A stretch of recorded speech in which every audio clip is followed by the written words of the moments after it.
hirvittävä merkitys ja hyvin pienet asiat siellä vaikuttaa paljon tuohon vauhtiin ja siinä oli tuo selitys sille, miksi eroa ylämäen nopeuksissa näiden kahden miehen välille kertyy noin paljon, mutta nyt on kyllä kaksi sellaista miestä tornissa, että näihin olosuhteisiin niin voidaan taas nähdä kyllä mahtavia hyppyjä. Simon Amman koekierroksella 217 metriä ja Harri Olli johtaa 225 metrisellä hypyllä.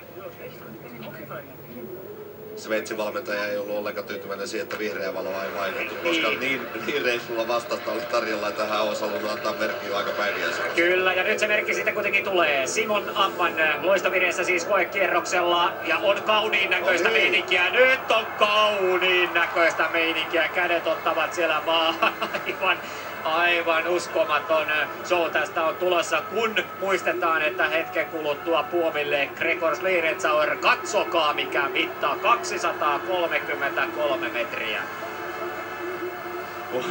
Upea hyppäämistä, ei tää voi enää mitään muuta sanoa.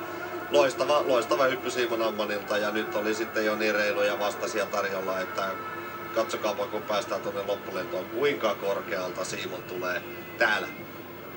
Siinä on ilmavuutta tässä hypyssä ja nähdään kuinka vauhti säilyy tänne loppuun ja täällä ollaan hirvittävän korkealla ja kato kun laskeudutaan melkein tasamaalle, niin siinä kevyenkin miehen iskarit lyö aika pohjille. Kyllä, ja nyt sitten tosiaan, jos Simon Amman olisi hypännyt